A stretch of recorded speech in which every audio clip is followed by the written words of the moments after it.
straight AFC South title if they beat the Colts at home today. Jeff Darlington is with us from Jacksonville today for much more on their ascending quarterback, Trevor Lawrence. Jeff. Greeny, I remember the first time that I sat down with Trevor Lawrence. It was the first day that he arrived here in Jacksonville as the first overall pick.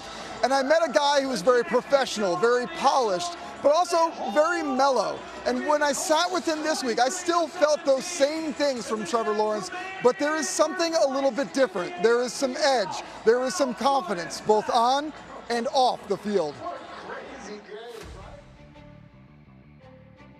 Okay, I'd like to start by reading you a quote that was caught on the mic pregame of the Broncos win. All I've heard is how good their defense is. So I don't give a whoever winds up across from us getting that nasty. I literally had to do research, I swear to you, to figure out whether that was AI or not. Trevor? Just trying to get the guys going. I mean, obviously, the way our season's gone, I mean, that's kind of been our identity, is like the team that kind of people overlook, and I think that carrying that with us has helped us throughout the season, so just trying to run with that. Trevor fires. Touchdown! Perfectly placed. Breaks a tackle. Touchdown, Jacksonville! You watch anybody talk about this team, and there is edge. To what do we owe this sort of crispy edge that's emanating from this building? I think it's a lot of built-up stuff just from the years of, obviously we've had some adversity here. Lawrence goes down, and he is in serious pain. And been through a lot in the past, even just talking about the past 5 years. I think the way Liam operates and the way he carries himself, and he's so good at bringing that edge and that passion, that energy every day. That's fun, man. How is that relationship with Liam evolving in that manner? Because I would imagine for a coach who does have that fire, leaning on a quarterback who is generally even-keeled, probably a benefit to him as well. It's been a great balance, I'd say, our relationship, and he's brought out some more in me of just that urgency and emotion and passion some more, and putting that on display and being comfortable doing that, I think. He does such a great job of giving everyone the freedom just to be themselves, and obviously when he is so passionate and so emotional and so into it, and you can see how much it means to him, it just makes everyone want to match that. 6 total touchdowns.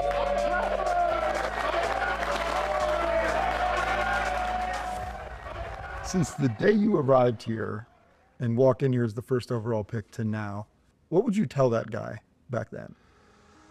To get ready. Trevor Lawrence right now is unbelievable.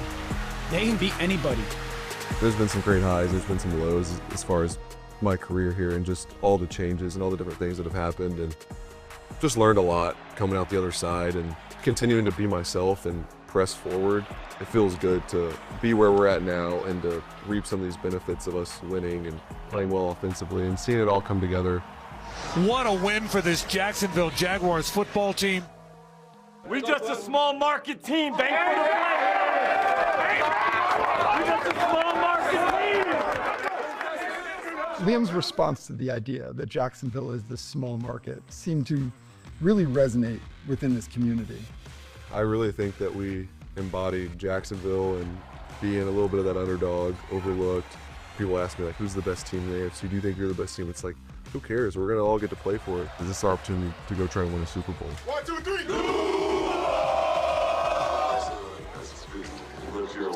Going back to that very colorful pregame speech that he had with his teammates, Trevor told me that he had to have a talk with his nephew, that Uncle Trevor on the football field is a little bit different than Uncle Trevor off of it. This is new territory for everybody when it comes to the edge of Trevor Lawrence, but I can tell you here in Duval, they are very appreciative of this newfound confidence. It's a conversation Rex has had to have many times with many different people. That's the big picture of Trevor Lawrence, and it's all fascinating. Then the little picture is that right this minute he's playing as well as any quarterback in the entire league. Why is he thriving in this offense right now? Well, I've had a chance to talk to a lot of the coaches here about this, and they'll point out that when Trevor Lawrence started in this system under Liam Cohen, he was learning an entire new system. We're talking every bit of language, everything, every play, everything was different, and it's complicated. As Cohen has basically said, this is that Sean McVay system where he gets to the line of scrimmage and has 2 plays. They're long play calls. And one other coach told me that Trevor's never going to say this, but he also wasn't getting much help from his wide receivers. Now he is. He is confident in this system, and it's all happening, Greeny, at the very right time. Absolutely. I mean, the last month or so, maybe longer than that, he's been as good as anybody. Jeff, outstanding. Thank you. And not just him, but this entire offense. Alex, what did you tell us last night about this Jacksonville offense? Yeah, this is the best offense in the AFC. And I actually I don't think it's very close, to be honest. I mean, I know the Pats had a great season, but listen, they're averaging 33 points a game for the last 9 weeks. 9 weeks. I mean, they just went into Denver and obviously put up 34 points on that defense. And they have so many weapons. Obviously, they make the trade for Jacoby Myers, right? Parker Washington is all of a sudden emerged as a threat. You still have Brian Thomas Jr. You have the 2 backs in Etienne and Tootin. But to me, it's all come down to this guy, Trevor Lawrence, right? And the development that he's had under Liam Cohen. And the thing that really jumped out this year, you called him Josh Allen 2.0. It has been his legs. He has 9 rushing touchdowns on the season. That's second in the NFL. Look, I want to take you back to college, right? Here's his last year at Clemson. Look at this run. Look at him make this safety miss. Look at the jump cut. This is Ohio State, right? This is the college football players. He's not playing Jones Junior High here. And then the speed to take it to the house on the QB draw. Oh, and why here? Let's fast forward to this year. Liam Cohen calling plays. What do we see? A little QB draw here. Look at him look it off here and then take this ball up the middle. Again, second in the NFL, only to Josh Allen in rushing touchdowns in critical situations. And then this one's just silly. I mean, he's playing the Jets. I mean, Jones Junior High, forgive me. And look at him just making all these guys look silly. Right? And then the ability to rush down the sideline. Big play in this game. It's going to show up in the playoffs in big moments. This situational football can be the difference. And again, his feet in the red zone and these third downs is going to be a big weapon for them going forward. The only thing, it's funny because, Alex, we see how the physical abilities of this young man, using his legs, all that, how he shows up in the red zone, Josh Allen 2.0.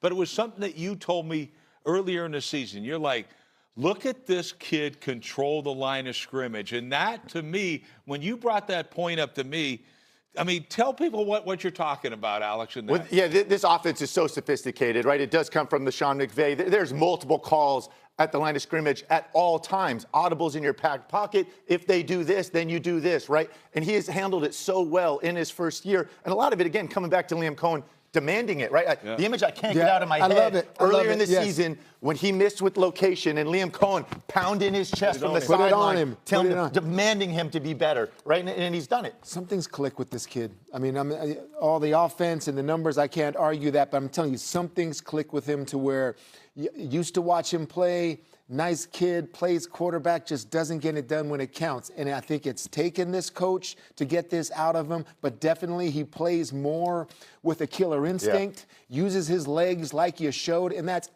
everything here because I do think, I mean, this team, I think they have a chance to go in all the way. I mean, there's a lot of teams in the AFC, I believe that, but this Darlington called it what? A crispy edge, right? In the piece. A crispy edge they got in there. I mean, you need a coach to make that type of chip on your shoulder. You know, what I've been seeing out of Jacksonville, Alex, you talked about 33 points basically in the last 2 months. But what I've seen with adding a head coach like a guy like Liam Cohen is the decision-making for a guy like Trevor Lawrence.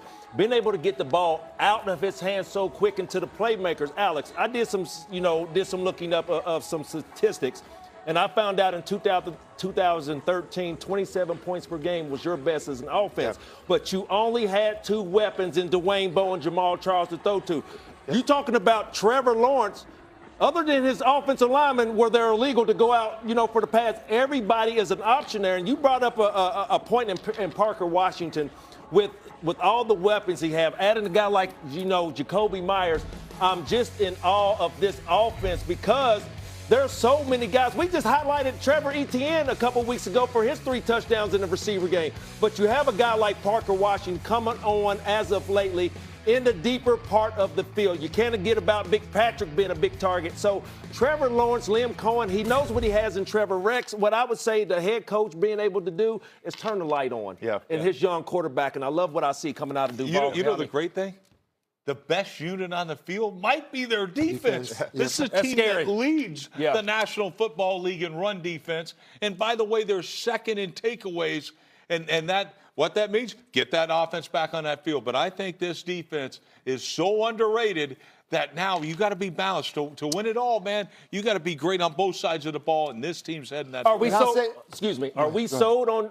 Are we sold on the Jacksonville Jaguars? That's what I was just about to say. Yes, all that love we just gave them, I still think there are steps for them to take. I mean, of course, the playoffs are on the horizon, but let's talk about this game here with Tennessee.